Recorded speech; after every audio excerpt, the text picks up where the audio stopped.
at the content, you know, what you need to have, what you need to arm your site with, what you need to load your site with that stands you out.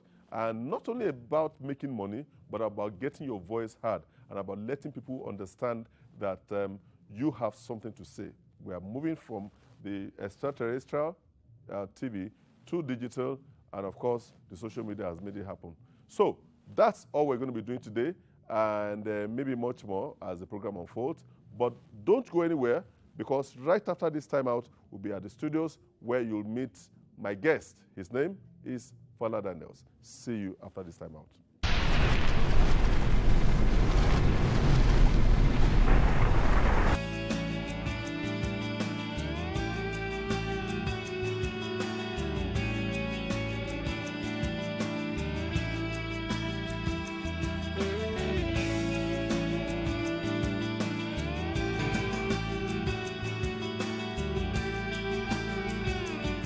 Hello, you're welcome back to the studios of Lagos Television, Ikeja, Lagos. You're still on to info.com, and I have my guest in the house.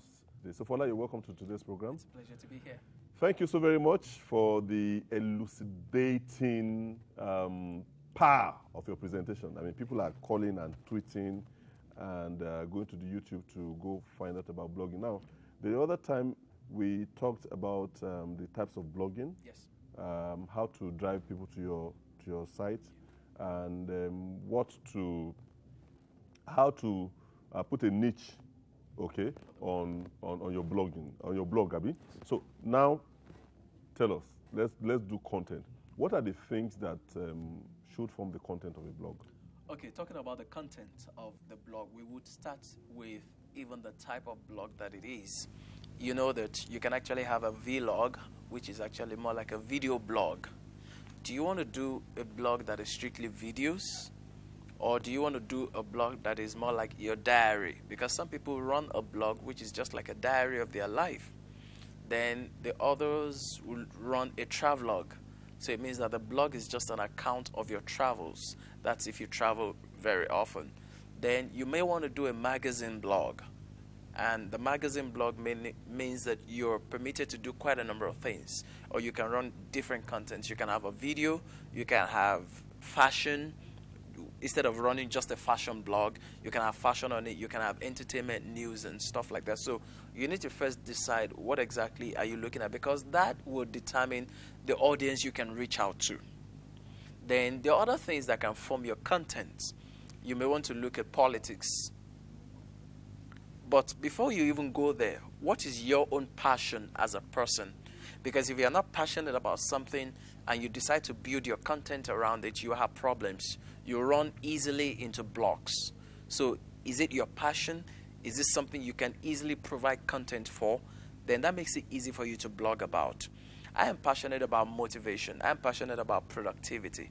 So I've just built a blog around motivation, inspiring people. So it's not difficult for me to come out. Some people ask me, how do you do it? You write on a daily basis. I said, because it's what I do. But it's not just because it's what I do, it's because it's what I'm passionate about. So it's not difficult to create content on motivation. But look at other people. If you have decided what you're passionate about, it could be you like news or you like politics.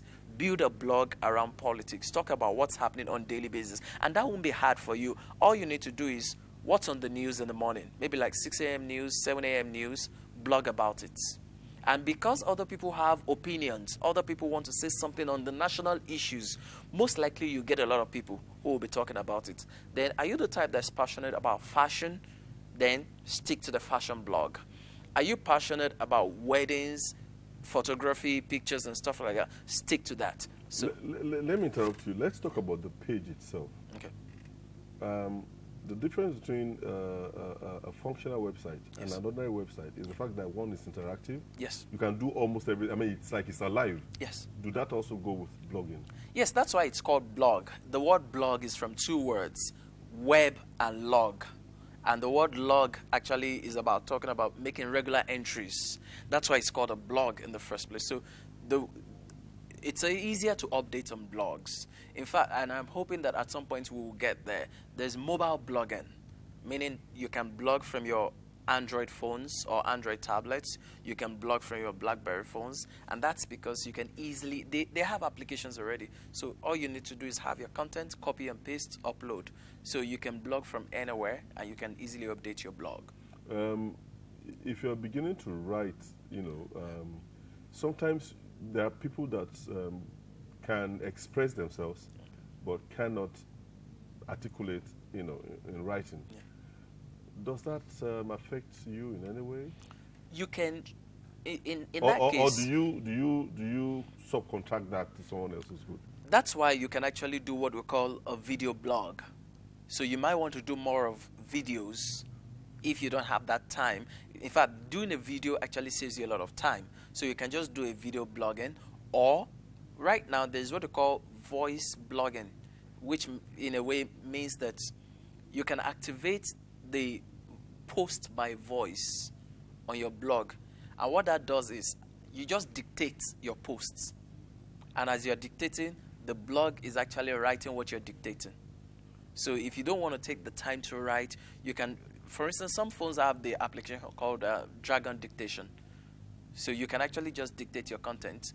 It becomes text, or you can use the voice to text application, which would, so if you can easily speak, but you find it difficult to write, use some applications that can help you translate the voice to text, or just do videos. That makes a lot of sense. So it doesn't matter what your accent is like. No, it doesn't matter. Pick. Well, there may be issues. Yeah, because there may be issues. I find out most times when with some American dude, say, "Oh, you got an accent," and, they can't depict my Nigerian English. Yeah. So wouldn't that be a factor? It will be at the end of the day, but what you now can do is, if you have the wherewithal, you can actually get an assistant who actually takes down your dictation and does all the writing. But then, because we're talking about blogging content, you also need to understand that it's not everybody that wants to spend time reading on blogs. So you can do more pictures, and you can do more of stuff that can, something that gets people's attention. Blogging is not necessarily about writing and writing and writing. There are times people don't read what you even write. And one of the things you also need to know about blogs is that your articles shouldn't be too long. In fact, how many words? Well, you should never do more than 1,000 words. Never do more than 1,000 words, except if it's a special piece. And then you know that this is something of special interest. Most people would definitely go all the way to read about. On the average, in fact, people would suggest don't even go beyond 500 words. That's the regular kind of thing. But sometimes I should be on that because I am blogging today for a purpose. I'm blogging because most of my blogging content will eventually make up the books I'm yet to publish. So that's why I blog, and that's why I should be beyond. But regularly, if you're just blogging because you want people to be engaged and stuff like that, you should not do more than 500 words so that people can keep coming back. If they get tired of reading, you will not let them come back.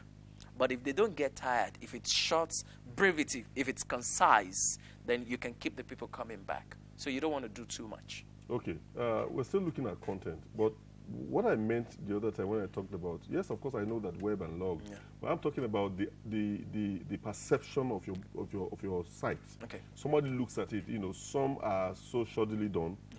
Do we need to go? I mean, shouldn't you employ a professional to help you, design the face of your blog?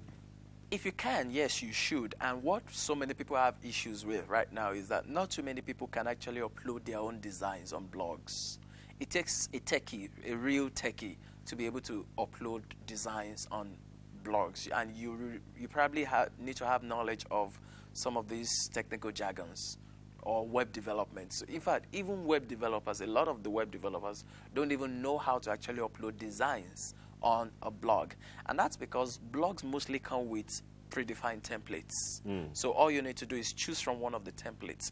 However, there are a few things you can play around with, like the banner on top of the blog. Most of the blogs have what they call header, which a regular graphic person will call banner. You can always change that banner. Then blogs come with widgets. Those are the stuff that you find. The widget, it can have an image widget, or it can have a widget that allows you to place adverts. It can have a widget for a calendar. It can have a widget that streams your Facebook pages, or a widget that streams your Twitter pages or Twitter timeline, or even your YouTube videos. So what you need to do now is to play around with your widgets so that it doesn't just look dull, it doesn't just look boring. Then you can upload pictures, add pictures to your posts. So that makes it look different. It doesn't look like the conventional blog where you're limited and you can't do much of designs. So play around with your designs, play around with your widgets, and that will be very interactive. So finally, how do you market your site? You know, we've talked about the fact that, oh yeah, when you make sure that there are traffic, there is enough traffic, and the companies will come to you. But let's take the instance where you want to do the marketing yourself before the companies come to you. Okay, one of the ways you can market your blog is you have to start with word of mouth. You said so. Then you move from word of mouth to integrating all your social networking sites. Integrate your Facebook, such that whatever you post goes to Facebook automatically. Integrate your Twitter, integrate your LinkedIn, because LinkedIn is even a professional networking site. Integrate that. Then, as I already mentioned, that you need to use email signatures. Then you should do search engine optimization. If you do, although people are running away from it because it's a bit expensive, or they think it's expensive. $100. $100 per month. So, but if you do that, it will. Then you can also link your blog to other people's blogs. Like somebody who gets regular traffic, link your blog to the person's blog. So when people check the person's blog and they see your name, they click, it brings them back to your blog. And if you're making a presentation, if you go for a presentation, for example. Sorry, do you need the permission of that person, or? No, the person has to do it for you. You can do it on your own. Okay. So, for instance, if I go for presentations, one of the things I do is I put my blog as a footnote on my slide. So there's no way I am delivering a speech somewhere or I'm doing a presentation and you will not see my blog. So you need to put it out there in the people's faces. That's one of the ways you can market your blog. And you may want to hand out some notes that will also have, or give out a part of the information and tell them to get the others on your blog. Okay. Well, it has to be something that people want to. Yeah. For instance, another thing I do is when I want people to register for some of my trainings or some of my meetings, I tell them to register on my blog. And I tell them it's important you register. You can't come in without registering. So you don't have a choice. You must go to the blog. Wow. So then consistency now makes you a brand. Yes, consistency. And everybody comes to you. Yeah. And in no time, people are wearing nice suits like this. Well, it goes beyond that. But, you know, with time, we'll talk more about specifically on marketing the blog. Marketing the blog. Okay. I'm sure that should be coming next week. You'll be around? Hopefully. All right. Thank you so much, Fola. You're welcome. Okay, that's how much we're going to go today on blogging.